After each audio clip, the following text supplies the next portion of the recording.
The gunshot that rang through the desert air wasn't what caught everyone's attention that blistering afternoon in July 1882. It was the sight of the lone rider coming down Main Street with a woman cradled in his arms like she weighed nothing at all. Clara Xenakis, barely 22 years old, watched from behind the dusty window of her father's general store as the stranger rode slowly into Roswell, New Mexico, his dark eyes scanning the faces of the townspeople who had gathered to stare. The woman he carried was unconscious, her calico dress torn and stained with dust and what looked like dried blood, her auburn hair hanging in tangled waves over his arm. Clara's father, George Xenakis, a Greek immigrant who had built his store from nothing 15 years ago, stepped out onto the wooden walkway, his weathered hands wiping themselves on his apron. "What happened to her?" he called out, his accent still thick despite the years. The cowboy brought his horse to a stop right in front of the store. He was tall, broad-shouldered, with sun-darkened skin and dark hair that curled slightly at his collar. A scar ran along his left jawline, giving him a dangerous appearance that made several of the watching women step back. But his eyes, deep brown and intense, held something gentler as he looked down at the woman in his arms. "Found her 3 miles out," he said, his voice rough from the desert heat. "Stage was attacked. Everyone else was dead." A murmur ran through the crowd. Sheriff Daniels pushed his way forward, his badge catching the harsh sunlight. "Anyone we know?" The cowboy shook his head. "No papers on her. No luggage survived. She hasn't woken up since I found her."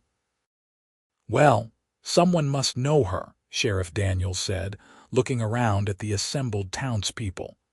"Anyone recognize this woman?" Silence. Clara moved closer to the door, studying the unconscious woman's face. She was beautiful even in her current state, with delicate features and skin that had once been fair before the desert sun had touched it. But she was a complete stranger. "She got family?" the sheriff asked. "If she does, they were on that stage," the cowboy replied, his jaw tightening. "I buried what I could." "Then she'll have to go to the church," Sheriff Daniels decided. "Reverend Patterson and his wife can tend to her until she wakes up and tells us who she is." "No," the cowboy said, and the single word carried such finality that everyone fell silent. He looked at the sheriff with those steady brown eyes. "She's mine now." Clara felt her breath catch. The declaration was bold, possessive, and completely improper, yet something in the way he said it made her chest tighten. This was a man who had just claimed responsibility for a complete stranger. "Now hold on," Sheriff Daniels said, his hand moving toward his gun belt. "You can't just claim a woman like she's a stray horse. I found her. I brought her here. I'll take care of her." The cowboy's voice was calm but unyielding. "Unless you're going to tell me that's against the law." The sheriff's face reddened. "It ain't proper." "Neither is leaving a woman alone in the world with no protection," the cowboy shot back. "When she wakes up, if she wants to leave, she can leave. Until then, she needs someone to look after her, and I'm volunteering." George stepped forward, his business sense overriding the social impropriety of the situation. "You got money to pay for a room. For a doctor." The cowboy reached into his vest and pulled out a leather pouch. He tossed it to George, who caught it with surprise. The weight of it spoke of gold coins, not paper money. "That enough?" George opened the pouch, his eyes widening slightly. Clara knew her father well enough to read his expression. Whatever was in that pouch was more than enough. "We got 2 rooms above the store," George said. "You can have both if you need them." "One will do," the cowboy said, "but I'll need the doctor, clean water, bandages, and whatever a woman needs to be comfortable." "I'll fetch Doc Morrison," Sheriff Daniels said, still eyeing the cowboy with suspicion. "But I'm going to need your name, stranger. And I'm going to need to know your intentions are honorable." "Name's Cole Xenakis," the cowboy said, and Clara's head snapped up in shock. Her father went very still. "Xenakis," George repeated, his voice strange. "You're Greek," half, Cole replied. "My mother was. She died when I was 10. George stared at him for a long moment, then seemed to come to some internal decision. "Clara," he called, not taking his eyes off Cole. "Go prepare the room, the big one in back, fresh sheets, water basin, everything." Clara hurried to obey, her mind whirling. The name Xenakis wasn't common, especially not out here in New Mexico territory. As she climbed the stairs to the rooms above the store, she heard her father talking to Cole in rapid Greek, words she only partially understood despite growing up hearing the language. She caught enough to know her father was asking about Cole's mother, about family, about connections she didn't fully comprehend. The room in back was the nicest one they had, the one they usually reserved for traveling salesmen willing to pay premium prices. Clara worked quickly, stripping the old sheets and replacing them with clean white ones that smelled of lavender from the sachets her mother had made before she died 5 years ago. She filled the porcelain basin with fresh water from the pump, set out clean towels, and made sure the oil lamp was full. She was smoothing down the quilt when she heard heavy footsteps on the stairs. Cole appeared in the doorway, still carrying the unconscious woman. In the better light of the room, Clara could see more details. The woman's dress had once been fine, the kind of thing a lady of means would wear. Her hands, though scraped and bruised, showed no calluses, suggesting she wasn't used to hard work. A thin gold chain around her neck held a small locket. "Where do you want her?" Cole asked, and Clara realized she had been staring. "On the bed," she said quickly, stepping back. "I'll help you." Together they settled the woman onto the fresh sheets. Cole was surprisingly gentle, supporting her head carefully, making sure her torn dress was arranged modestly. Clara found herself studying him as he worked. He moved with the confidence of a man used to taking care of things, but there was a tenderness in how he touched the unconscious woman that spoke of something deeper than mere duty. "How did you find her?" Clara asked quietly as she began to carefully clean the woman's face with a damp cloth. "Saw the buzzards circling," Cole said, his voice tight. "By the time I got there, the raiders were long gone. She was the only one still breathing." Raiders looked like Comancheros. They took the horses, the strongbox if there was one, anything of value. He paused. "They didn't usually leave survivors." Clara shuddered. The Comancheros were a brutal mix of Mexican and American outlaws who traded with the Comanche, raiding settlements and stages throughout the territory. "Why didn't they take her?" "She was thrown from the stage," Cole said. "Probably landed in a ravine. I almost missed her myself." He reached out and touched the woman's hair with surprising gentleness. "She's a fighter. Most people wouldn't have survived what she went through." Doc Morrison arrived with his black bag, a grizzled man in his 60s who had seen everything the frontier could throw at him. He shooed Clara and Cole out while he examined his patient, and Clara found herself alone with the mysterious cowboy in the narrow hallway. "Cole Xenakis," she said, studying him. "My father seemed to recognize that name." "Our mothers were cousins," Cole replied. "Back in Greece before they came over. My mother went to California, yours came here." Clara's eyes widened. "Your family, distant family," Cole corrected. "I didn't even know your father was here until I saw his name on the store. I've been drifting for a while, taking work where I can find it. And now you've decided to settle in Roswell by claiming an unconscious woman nobody knows." Clara couldn't keep the edge from her voice. Cole's jaw tightened. "I know how it looks, but I meant what I said. When I found her out there, alone and hurt, something in me just knew I couldn't let her wake up with no one. This territory is hard on women without protection. She deserves better than that." Before Clara could respond, Doc Morrison emerged from the room, wiping his hands on a cloth. "She's got a nasty bump on her head, some bruised ribs, cuts and scrapes all over, and she's badly dehydrated. But she's breathing steady and her pulse is strong. She should wake up within the next day or so."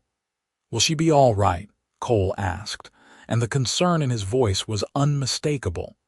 "If infection doesn't set in, and if she wakes up without brain fever, she should recover fully," Doc Morrison said. "But she's going to need careful tending.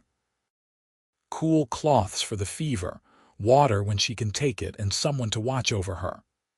"I'll do it," Cole said immediately. Doc Morrison raised an eyebrow. "It ain't proper for a man to tend to a woman alone, especially one who isn't his wife." "I'll help," Clara heard herself say, surprising even herself. Both men looked at her. "I can stay during the day. Cole can watch at night with the door open for propriety." Doc Morrison nodded slowly.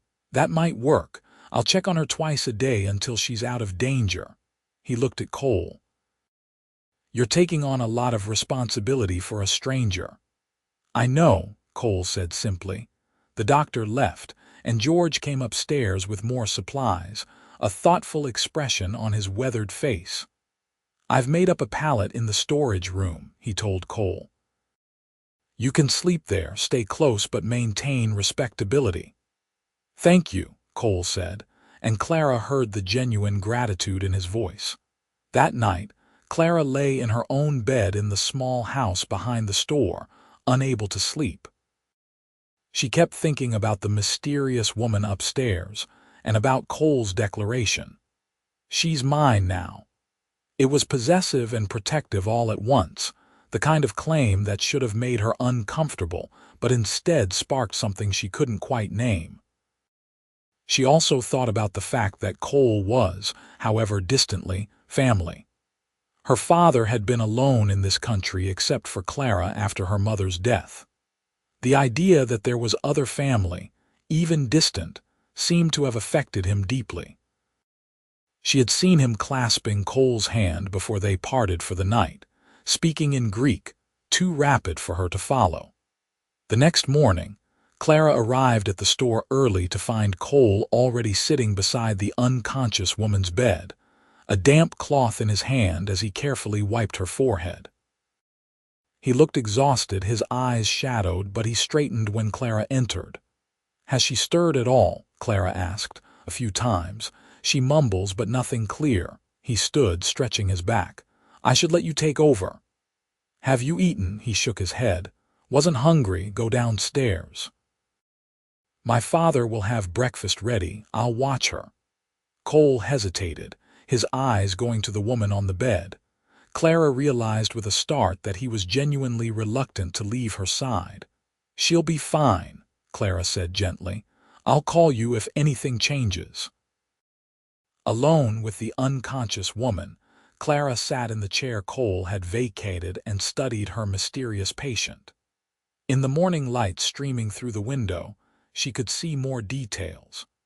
The woman was perhaps a year or two older than Clara, probably 24 or 25.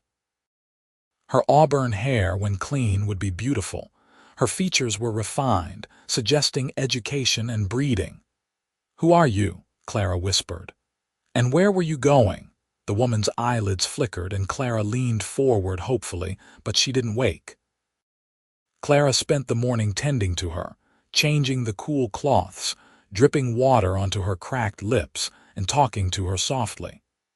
She had heard that unconscious people could sometimes hear, and she hoped her voice might bring some comfort. Cole returned after an hour, bringing with him a chair from downstairs. He settled in the corner, watching silently as Clara worked.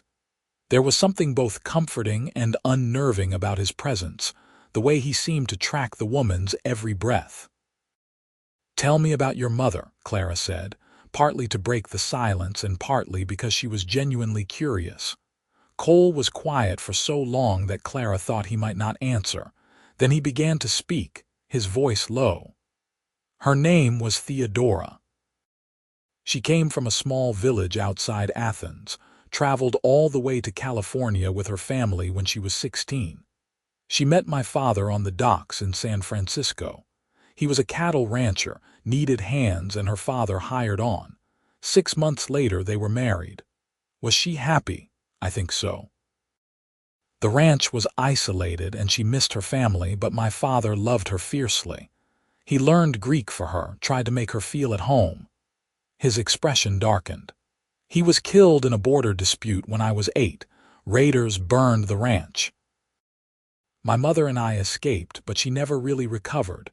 She died of fever 2 years later. I'm sorry, Clara said softly. What about your mother, Sophia? Clara said. She was strong, stronger than she looked. This land was hard on her, but she never complained. She taught me to read, to keep accounts, to stand up for myself. When the cholera came through 5 years ago, she made my father promise to make sure I had choices in life, that I wouldn't be forced into anything I didn't want. She smiled sadly. She made him swear it in Greek and English, just to be sure. They fell into a comfortable silence, both watching the woman on the bed. Around midday, Doc Morrison came to check on his patient. He seemed satisfied with her progress, though concerned that she hadn't woken yet. Keep doing what you're doing, he instructed.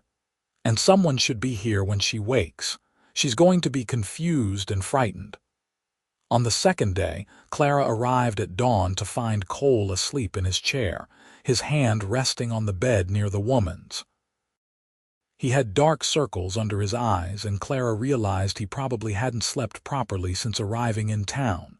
She touched his shoulder gently, and he woke instantly, his hand going to the gun at his hip before he registered who she was. Sorry, he muttered, rubbing his face. Old habit. You need real sleep, Clara said. In a real bed. I'm fine.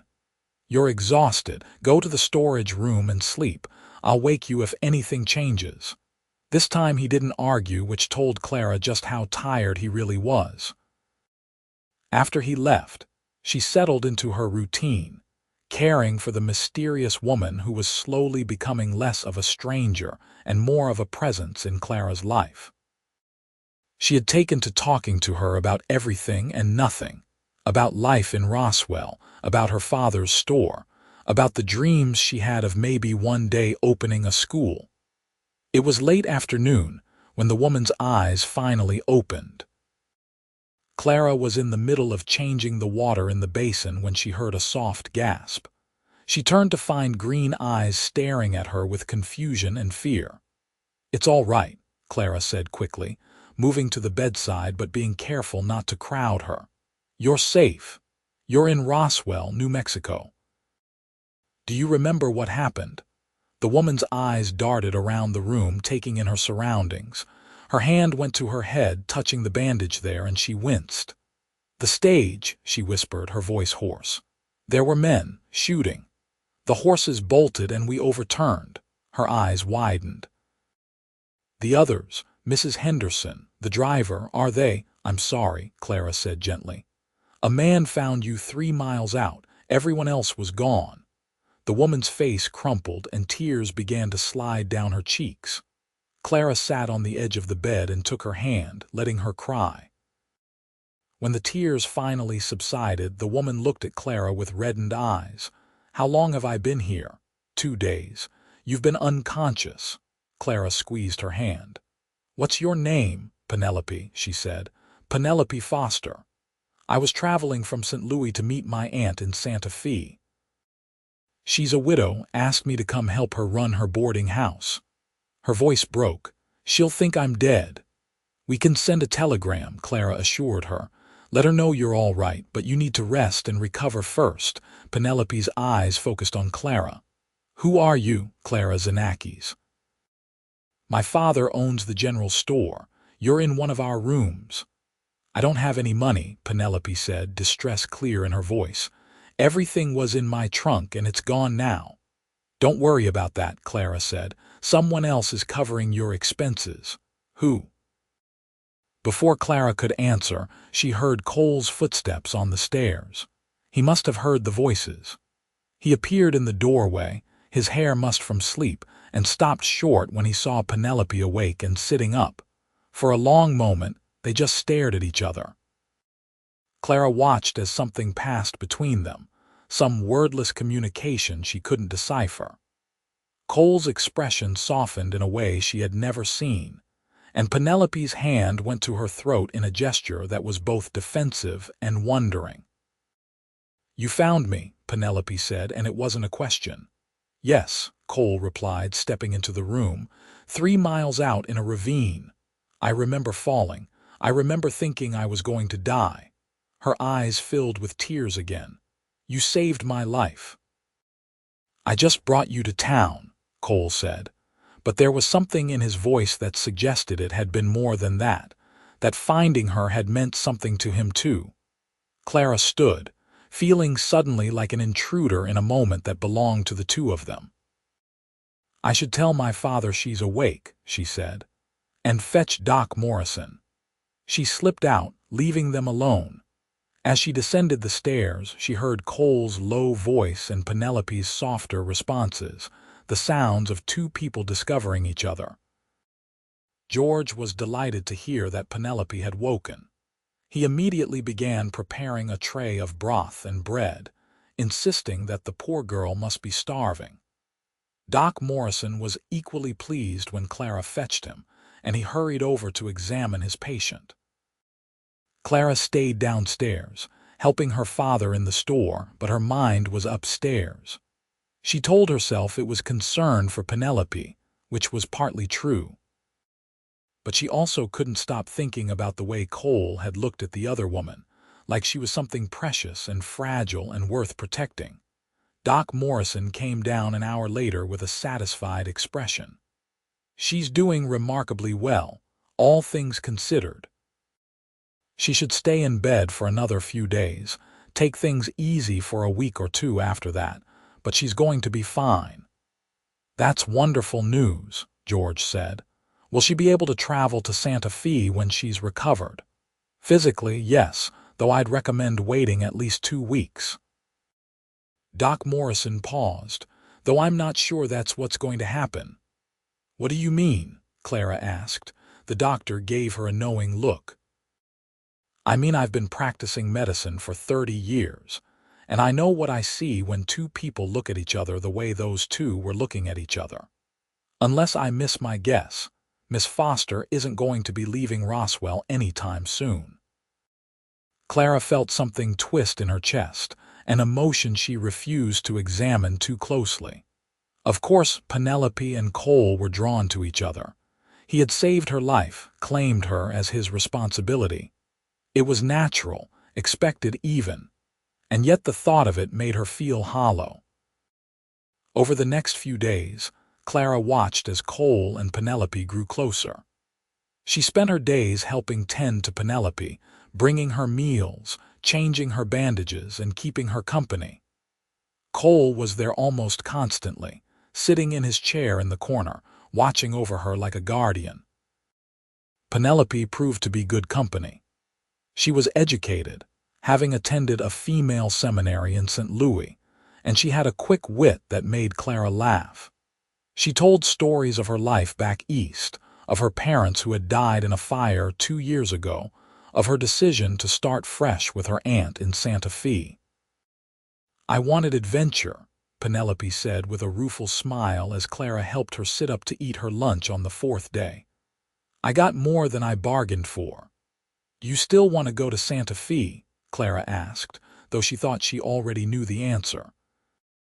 Penelope's eyes went to Cole, who was downstairs talking to George. "I don't know," she admitted. "I sent the telegram to my aunt, told her I was safe.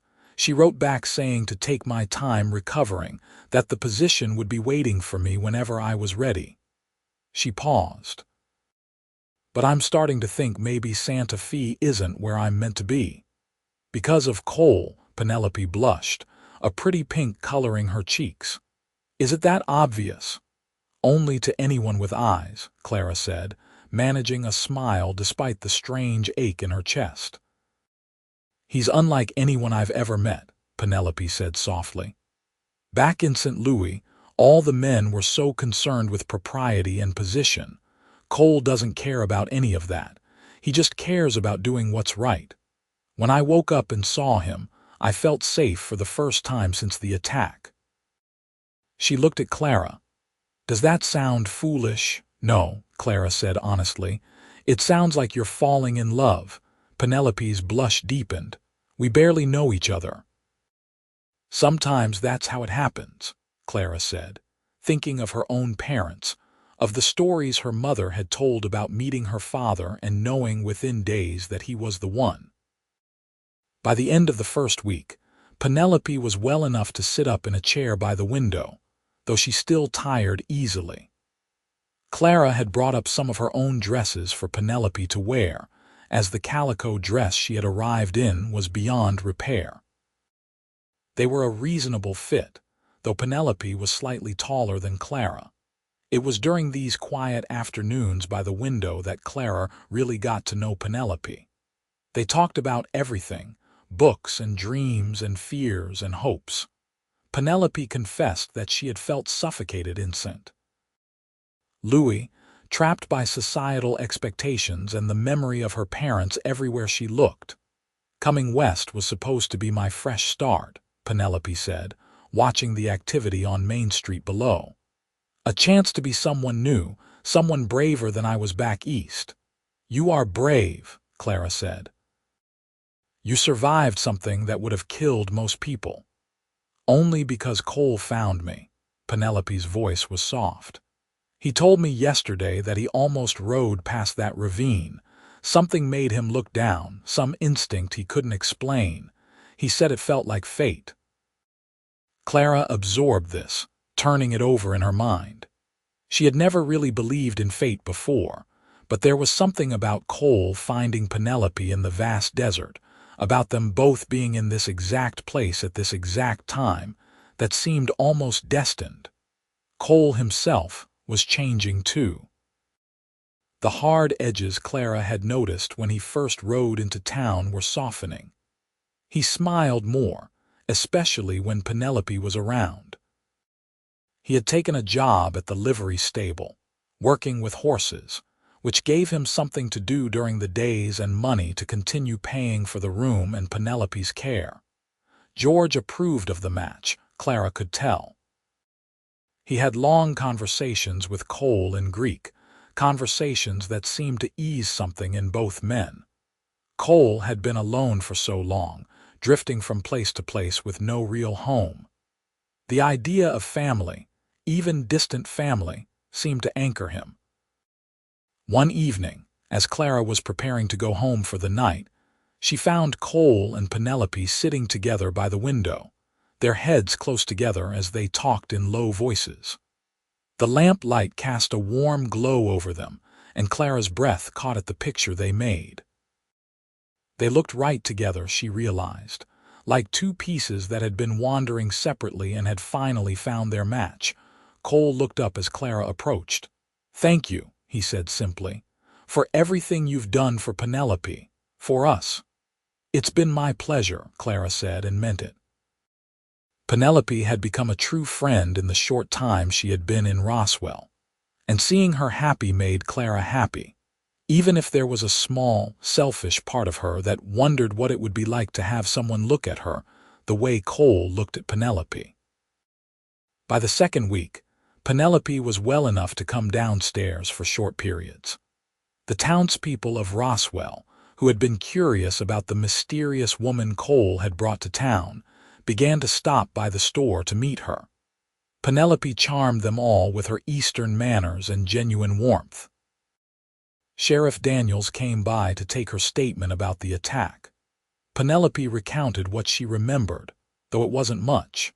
The raiders had appeared suddenly, firing on the stage. The driver had tried to outrun them, but the horses had panicked. The stage had overturned, and Penelope remembered being thrown, the sensation of falling, then nothing until she woke in the room above the store. "Comancheros," the sheriff confirmed grimly. "We've had reports of them operating in the area. I'll send word to the territorial marshal, but chances of catching them are slim. They move fast and know the territory better than we do. After he left, Cole sat with Penelope while Clara tidied up the store. Through the open door to the back room, she could hear them talking. "Are you afraid?" Cole asked. "Not anymore," Penelope replied. "Not with you here. I won't let anything happen to you, ever." There was a pause, then Penelope's soft voice. "Cole, what are we doing? What is this between us?" "I don't know what to call it," Cole admitted. "All I know is that from the moment I saw you in that ravine, something in me recognized something in you. I know it sounds crazy. We barely know each other, but I can't imagine my life without you in it now."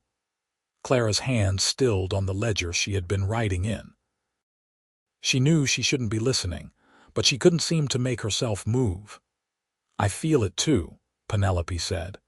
"It terrifies me. I came west to start over, to be independent, and instead I find myself completely dependent on a man I met less than 2 weeks ago. But when I'm with you, it feels right in a way nothing in my life has felt right before." "You don't have to go to Santa Fe," Cole said. "Stay here, in Roswell, with me." "Cole, we can't just— I know it's fast, I know people will talk. But I also know that opportunities like this, connections like this, they don't come along often. I've been alone for 12 years, Penelope.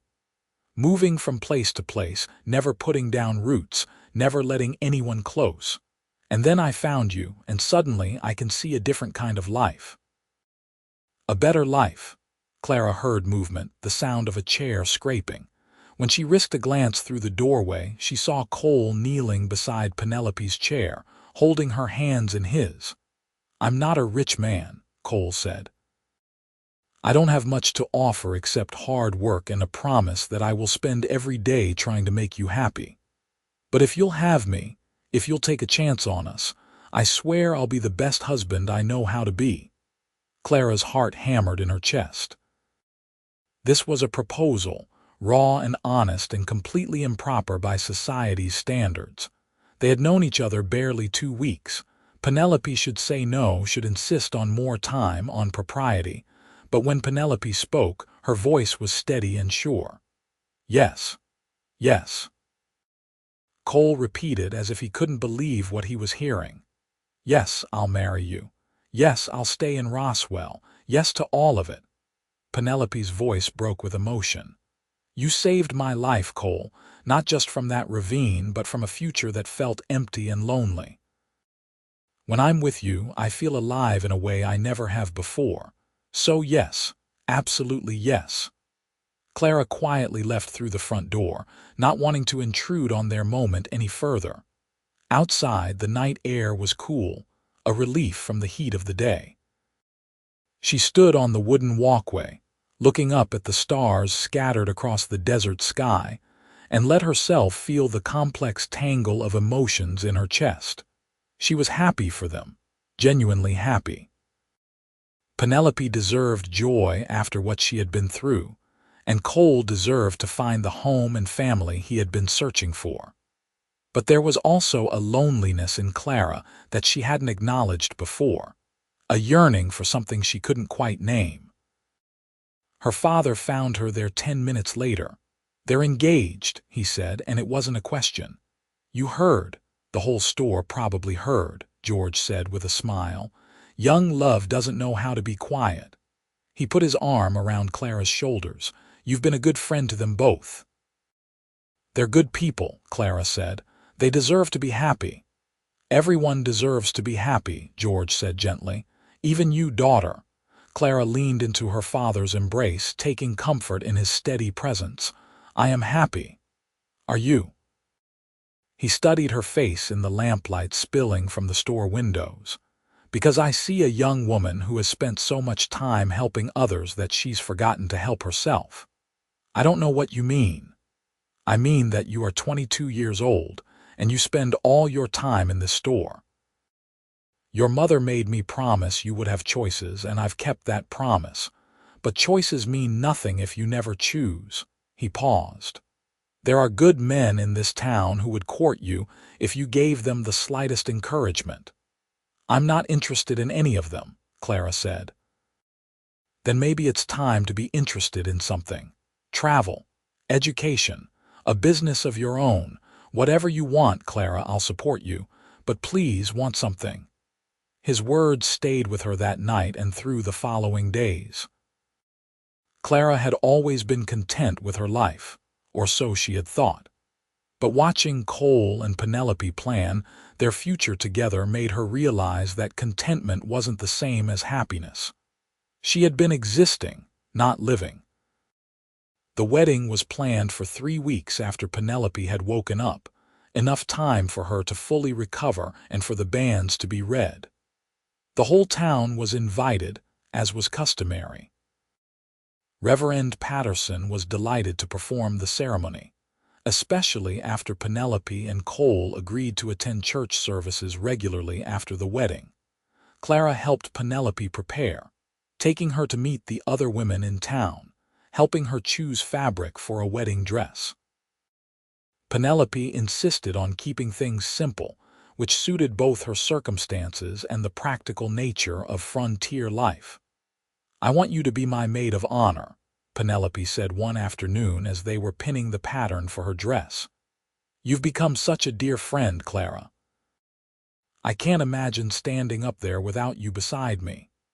"I'd be honored," Clara said, pushing aside her complicated feelings to focus on Penelope's happiness.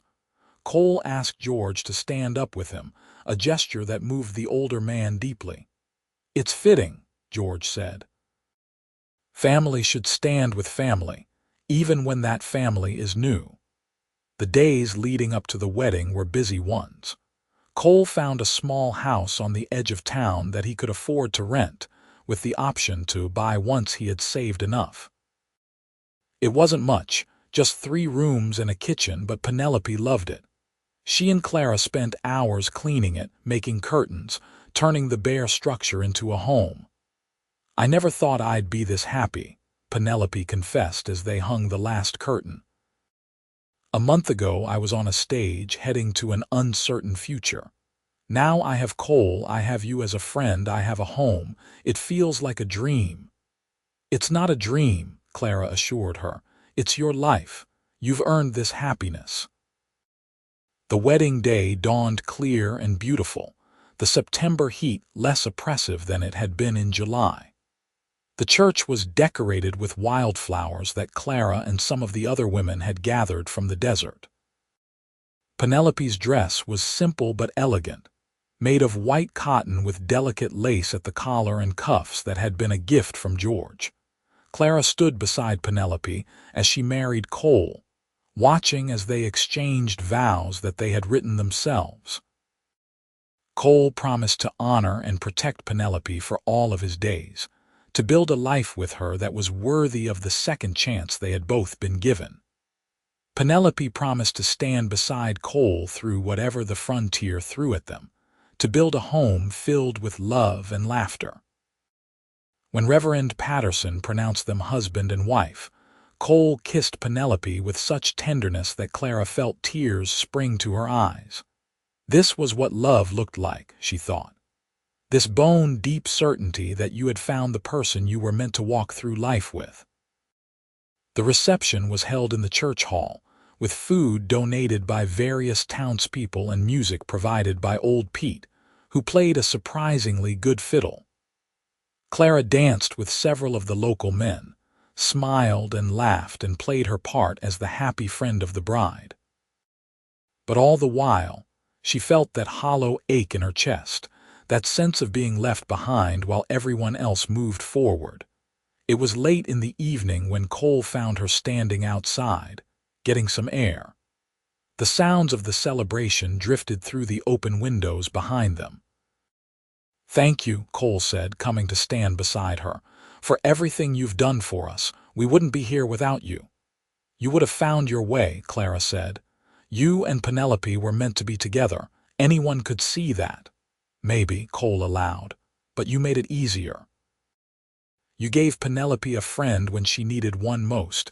You helped her feel at home here." He paused. "You're lonely," Clara started, surprised by his directness. "I'm fine." "You're lonely," Cole repeated gently. I recognize it because I was lonely for so long. Don't let it swallow you, Clara. Don't wait so long that you forget how to let people in. Before Clara could respond, Penelope appeared, radiant in her wedding dress. There you are, she said, linking her arm through Cole's. People are asking for the bride and groom. As Clara watched them walk back inside, she realized that Cole was right. She was lonely. And worse, she was afraid. Afraid of taking risks, of putting herself out there, of potentially losing the comfortable if uninspiring life she had built. But fear was no way to live. The next morning, Clara made a decision. She went to her father with a proposal she had been thinking about for months but had never had the courage to voice. She wanted to open a school. Roswell was growing, and there were children who needed education. She had the knowledge, thanks to her mother's teaching, and she had the desire. What she needed was her father's support. George listened to her plan, asked thoughtful questions, and then smiled. Your mother would be proud, he said. Let's do it. Over the next few months, Clara threw herself into making her dream a reality. She found a building, an old storage house on the edge of town that could be converted into a classroom. She ordered books and slates and maps from back east. She spread the word that she would be opening a school in January, teaching reading, writing, arithmetic, and history to any child whose parents wanted them educated. Cole and Penelope were her first supporters. Cole helped repair the building, putting in new windows and fixing the roof. Penelope helped Clara prepare lesson plans, drawing on her own education from the seminary. The three of them worked together, and Clara found herself less lonely than she had been in years. She also found herself noticing things she hadn't paid attention to before. Like the way Thomas Crawford, the new banker who had arrived in October, always seemed to find reasons to stop by the school building. He was a handsome man, 30 years old, with light brown hair and kind blue eyes. He had come from Denver to open a branch of his bank in Roswell, and he had a quiet competence about him that Clara found appealing. At first, she thought his interest was purely professional. He offered to help with the financial aspects of running the school, to set up accounts and manage the modest tuition she would be charging. But as the weeks went by, Clara realized his interest was more personal than professional. He likes you, Penelope said one afternoon as they were organizing the classroom. Through the window, they could see Thomas talking to Cole outside, though his eyes kept drifting to the building. Don't be silly, Clara said, though her cheeks warmed. I'm not being silly. I see the way he looks at you, the same way Cole looks at me, Penelope grinned. You should encourage him. I don't know how, Clara admitted. I've never been good at this sort of thing. Just be yourself, Penelope advised. That's all any man worth having would want. It was sound advice, but Clara still felt nervous when Thomas finally worked up the courage to ask if he could walk her home one evening. They strolled through the quiet streets of Roswell as the sun set over the desert, painting the sky in shades of orange and pink. I hope I'm not being too forward, Thomas said, but I wanted you to know that I admire what you're doing with the school. Education is the foundation of civilization, and you're bringing that to this town. Thank you, Clara said. It's something I've wanted to do for a long time. What made you finally decide to do it? Clara thought about that. I think I realized that life is too short to spend it being afraid. A friend of mine took a chance on happiness, and it inspired me to take chances too. They talked easily, discovering shared interests in books and music and ideas. Thomas was educated, having attended university in Boston before going into banking. But he didn't wear his education like some men did, as a badge of superiority. Instead, he seemed genuinely interested in Clara's thoughts and opinions. Over the following weeks, Thomas became a regular presence in Clara's life. He helped with the school, attended church with her and her father, and slowly, carefully, courted her with a gentleness that made her feel safe and valued. On Christmas Eve, the school held its first community event, a reading of the Christmas story followed by carols and refreshments. The whole town came, including Cole and Penelope. Penelope was visibly pregnant now, glowing with happiness as Cole hovered protectively nearby. Thomas stood beside Clara as she welcomed everyone, and when she stumbled over her words from nervousness, he squeezed her hand encouragingly. It was a small gesture, but it steadied her, reminded her that she wasn't alone. After the event, as Clara was cleaning up, Thomas approached her with a small wrapped package. "Merry Christmas," he said. Inside was a beautiful leather-bound journal. "For your lesson plans," Thomas said. "And for anything else you want to write. I thought a teacher should have a proper journal." Clara was touched by the thoughtfulness of the gift. "Thank you, Thomas. This is lovely, Clara," he said, and there was something in his voice that made her look up at him. "I know we've only known each other a few months, but I want you to know that I care for you very much. I'd like to court you properly, with your father's permission and your blessing." Clara's heart hammered in her chest. This was the moment, the choice her father had talked about. She could play it safe, keep things as they were. Or she could take a chance, the way Penelope had, the way her mother would have wanted her to. "I'd like that," she said, and watched Thomas's face light up with joy. The school opened in January 1883 with 15 students ranging in age from 6 to 14. Clara threw herself into teaching, discovering a passion and talent she hadn't known she possessed. The children thrived under her patient instruction, and their parents were grateful for the opportunity to give their children an education. Thomas was a constant presence, helping where he could and supporting Clara's work. Their courtship progressed steadily, built on mutual respect and growing affection.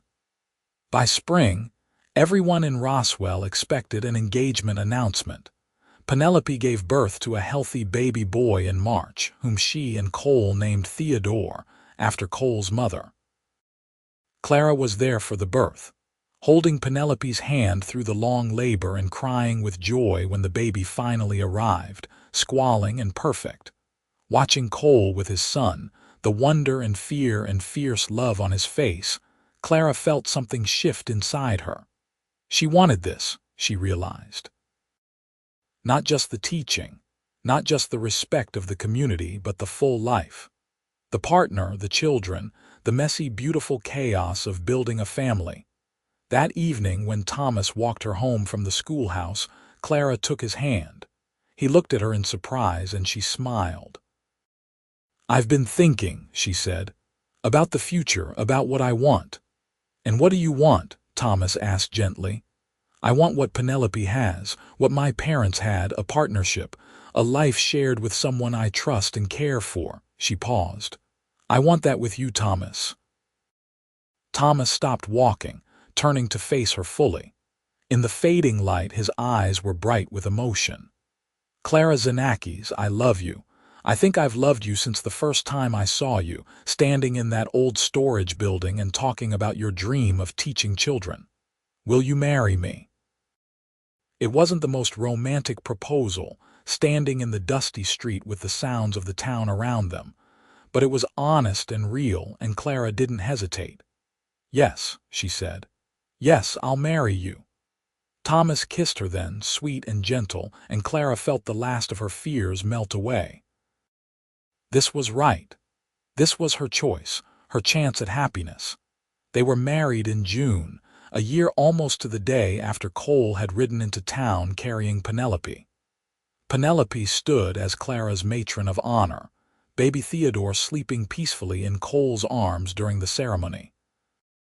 George wept openly as he walked Clara down the aisle, and Clara knew her mother would have been happy for her. The years that followed were good ones. Thomas proved to be an excellent husband, supportive of Clara's teaching and willing to share in the domestic duties in a way that was unusual for the time. They had their first child, a son they named Charles, in 1884, and a daughter, Sophia, in 1886. Cole and Penelope had 3 more children, 2 daughters and another son. Their little house on the edge of town expanded as their family grew, and they became pillars of the Roswell community. Cole started his own ranch, building it from nothing with the same determination he had shown when he first claimed Penelope as his own. The 2 families remained close, their children growing up together, celebrating holidays and milestones side by side. Clara's school flourished, educating generation after generation of Roswell children. Thomas's bank prospered, helping the town grow and thrive. On summer evenings, the 2 families would often gather at Cole and Penelope's ranch or at Clara and Thomas's home behind the school. The adults would sit on the porch, watching the children play, talking about the early days when Cole had ridden into town with an unconscious woman in his arms and declared that she was his. "Did you ever imagine this?" Penelope asked Clara one such evening, her hand resting on her growing belly. She was pregnant with their 5th child and still as radiant as she had been on her wedding day. "When you were nursing me back to health, did you think we'd end up here?" Clara looked at her own children, at Thomas talking with Cole about cattle prices, at her father playing with his grandchildren. "I hoped," she admitted. "I saw how Cole looked at you, and I hoped you'd both find the happiness you deserved." "And what about you?" Penelope pressed. "Are you happy?" Clara smiled.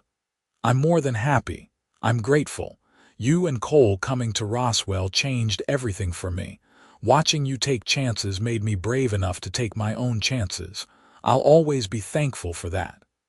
"We're the ones who should be thankful," Penelope said softly. "You gave me a friend when I needed one most. You helped me feel at home in a strange place.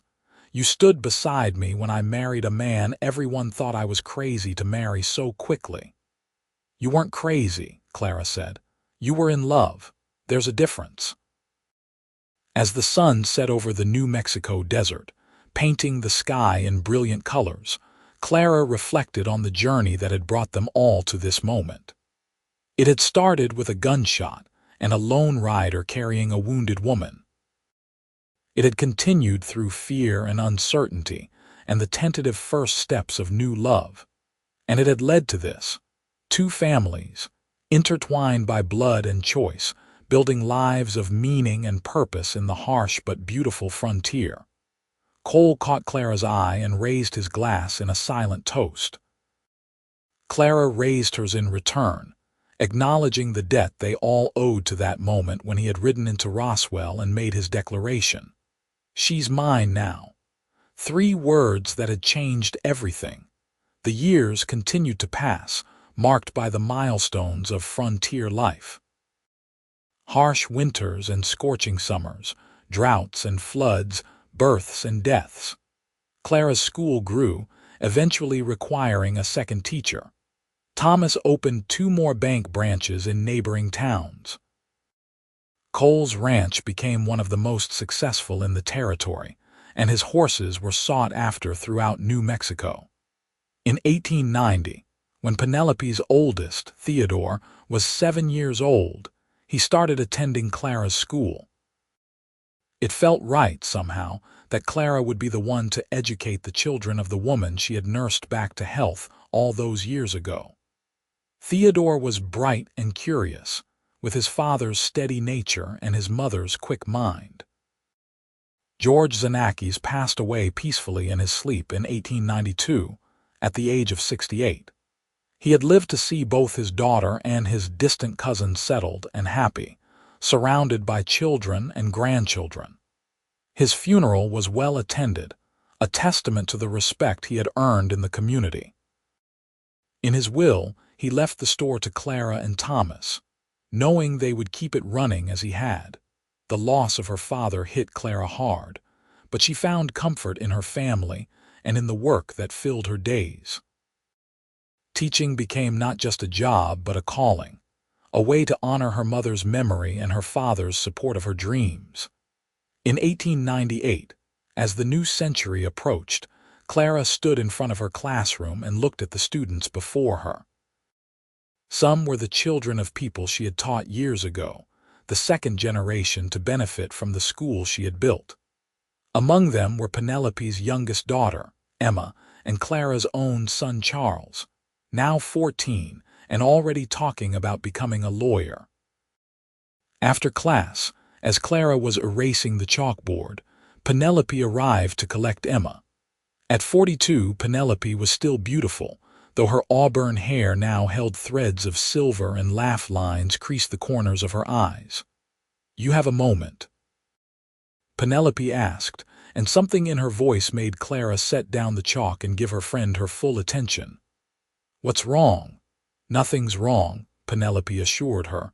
"I've just been thinking about how far we've come, about how much has changed since that day Cole found me."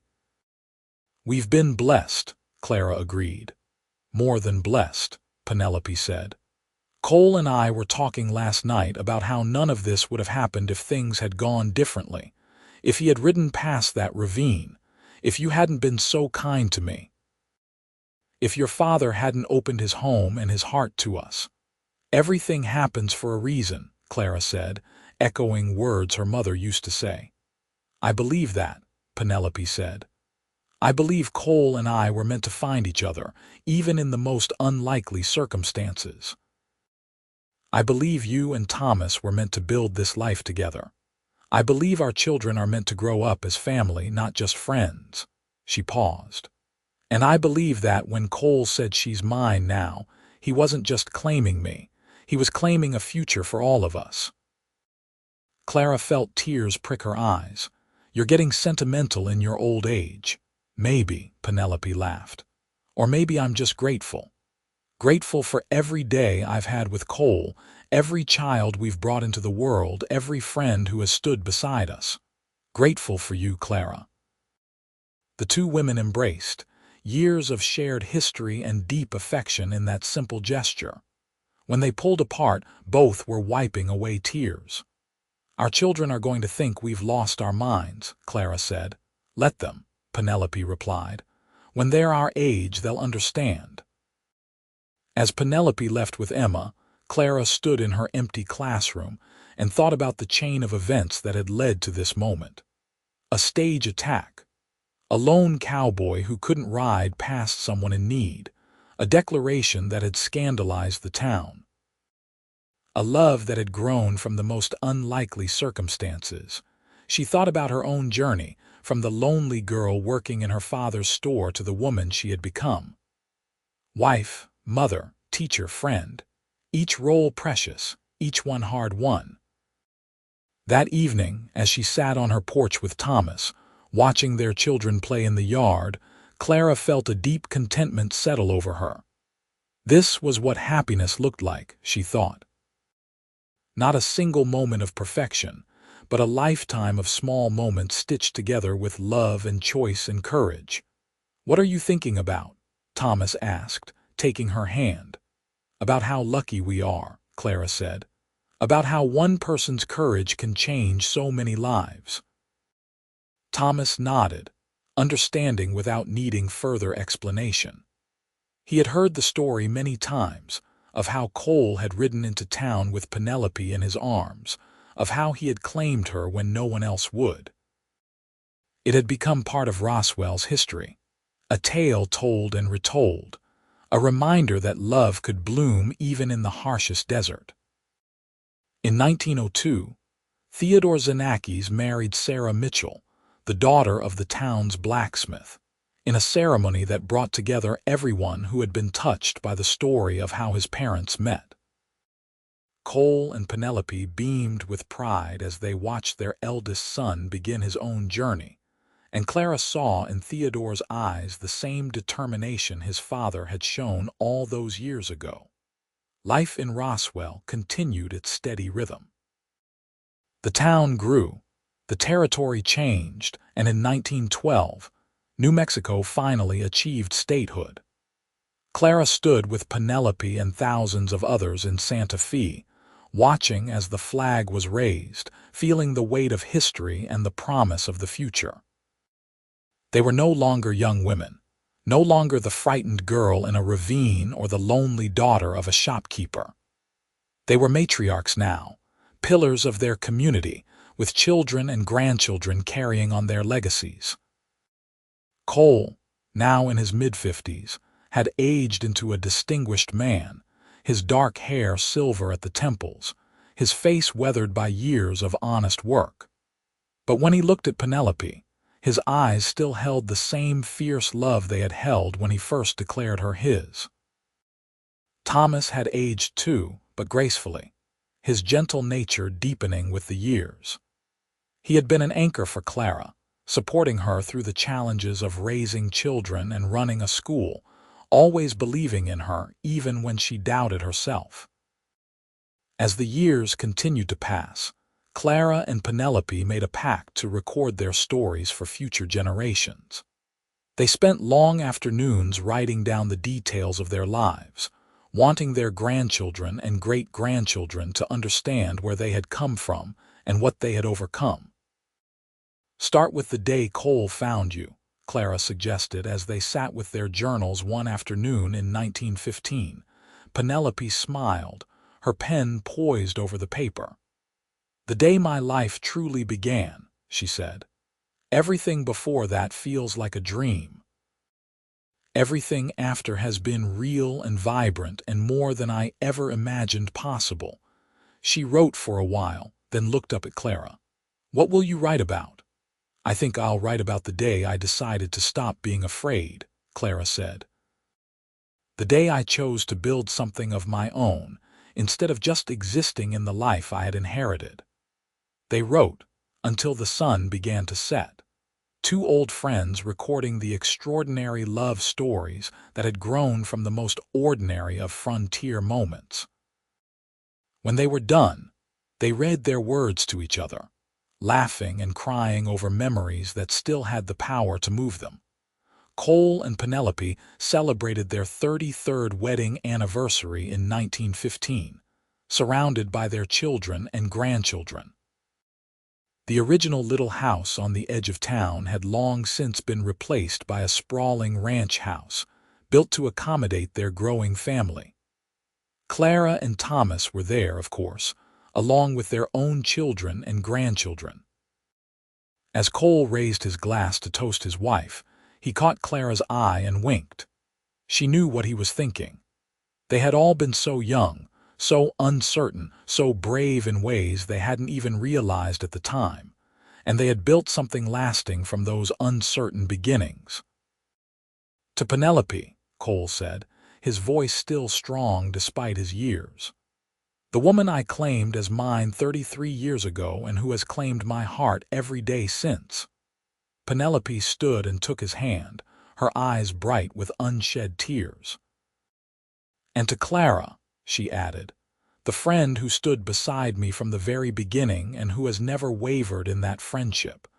And to all of you," she looked around at the assembled family, "the proof that love and courage can build something lasting even in the harshest places." The celebration continued late into the night, with music and dancing and stories told and retold.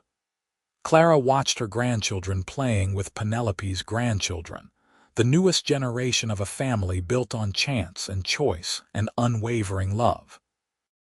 Thomas found her standing alone on the porch, looking up at the stars scattered across the New Mexico sky, the same stars that had been there the night Cole rode into town with Penelope in his arms. "Are you all right?" Thomas asked, slipping his arm around her waist. "I'm perfect," Clara said, leaning into him. "I'm just thinking about how one moment can change everything. If Cole had ridden past that ravine, none of this would exist. Penelope would be dead, Cole would still be drifting, and I would probably still be running my father's store, lonely and unfulfilled." "But he didn't ride past," Thomas said. "He stopped, he looked, he saved her, and in saving her, he saved all of us in different ways. It was true, Clara thought. Cole's act of courage had rippled outward, touching everyone in its path. It had given Penelope a second chance at life and a love she had never dreamed possible. It had inspired Clara to take her own chances, to build her own dreams. It had brought two families together in a bond that had strengthened with each passing year. As the new century progressed, Clara and Penelope watched the world change around them. The frontier that had shaped them was disappearing, replaced by automobiles and electricity and all the trappings of modern life. But some things remained constant: the love of family, the value of friendship, the importance of courage. In 1920, Penelope fell ill with pneumonia. At 63, she was not as resilient as she had once been, and the illness hit her hard. Cole barely left her side, caring for her with the same fierce devotion he had shown when he first brought her to Roswell all those years ago. Clara visited daily, sitting with her friend, talking about their lives and their memories. On one particularly difficult day, when Penelope's breathing was labored and her fever high, she reached for Clara's hand. "I'm not afraid," Penelope whispered. "I've had such a full life, Clara. Such a blessed life. If this is the end, I have no regrets." "Don't talk like that," Clara said, tears streaming down her face. "You're going to be fine. You're a fighter, remember." "I've been fighting for 38 years, Penelope said with a weak smile. "Maybe it's time to rest." But she didn't give up. With Cole's nursing and Doc Morrison's care and the prayers of the entire community, Penelope slowly recovered. By spring, she was back on her feet, frailer than before but still vital, still present. "I'm not done yet," she told Clara when she was finally well enough to sit outside in the sunshine. "I still have grandchildren to spoil and stories to tell. Death is going to have to wait a while longer." The two women lived on into their 70s, watching as their grandchildren grew and had children of their own. They attended weddings and funerals, celebrated births and mourned losses, and through it all, they remained the closest of friends. Cole passed away in his sleep in 1928 at the age of 68. He had lived a full life, built a successful ranch, raised 5 children, and loved his wife with a devotion that had never wavered. At his funeral, Penelope stood dry-eyed and spoke of the man who had saved her life and then made that life worth living. "He found me in a ravine, broken and dying," she said, her voice steady despite her grief. "He brought me to this town and declared that I was his. And for 46 years, he kept that promise. I was his and he was mine, and we built a life together that exceeded my wildest dreams. I will mourn him every day for the rest of my life, but I will also thank God for every moment we had together." Penelope lived for 6 more years, spending her time with her children and grandchildren, tending the garden at the ranch and visiting with Clara. The two women were rarely seen apart, two old friends who had weathered life's storms together. On a warm spring afternoon in 1934, Penelope and Clara sat on the porch of the ranch house, watching great-grandchildren play in the yard. They were both in their 70s now, their bodies showing the wear of hard-lived lives, but their minds were still sharp and their friendship as strong as ever. "You remember the day we met?" Penelope asked, her voice soft with memory. "Of course," Clara said. "You were unconscious, and Cole was determined to take care of you even though you were a complete stranger." "I woke up so confused," Penelope laughed. "And there you were, this kind young woman taking care of me. I thought you might be an angel." "Just a girl helping a stranger," Clara said. "No," Penelope corrected. "A friend helping a friend even before we knew that's what we were." She paused, looking out at the desert landscape that had been home for so many years. "I'm ready, you know. When my time comes, I'll be ready. I've had such a good life, Clara. So much more than I ever expected. Don't talk about dying, Clara said, though without heat. They were both old enough to face such topics with honesty. We have to talk about it sometime, Penelope said gently. And I want you to know that when I go, I'll go happy, because I've had love. Real, deep, lasting love. I've had children and grandchildren and great-grandchildren. I've had a true friend who never wavered. What more could anyone ask for? Clara took her friend's hand, holding it tightly. I love you, Penelope. You changed my life in ways you'll never fully understand. And you changed mine, Penelope replied. We saved each other, Clara, in different ways, but just as surely. Penelope passed away peacefully in her sleep 2 months later, surrounded by her family. At her funeral, Clara spoke of a friendship that had spanned more than 50 years, of a love story that had inspired a generation, of a woman who had survived the impossible, and then built a beautiful life from the ashes of tragedy. When Cole rode into town carrying Penelope all those years ago, he said, "She's mine now," Clara said, her voice breaking with emotion. And she was his for the rest of his life and beyond. But she was also ours. This town's, her family's, mine. She belonged to all of us because she gave herself freely, loved generously, and lived fully. We are all better for having known her. Clara lived for another 12 years until 1946, when she passed away at the age of 86.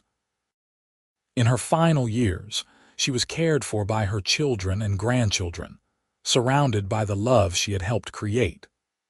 On her deathbed, she spoke of Penelope and Cole, of the day that had changed everything, of the courage it took to claim happiness even when the odds seemed impossible. Tell the stories, she whispered to her gathered family. Tell your children about Cole and Penelope, about how love can bloom in the most unlikely places. Tell them about courage and choice and the importance of standing up for what you believe in. Don't let their story be forgotten. And the story wasn't forgotten. It was passed down through generations, becoming part of the fabric of Roswell's history. The house where Penelope had recovered became a historical landmark.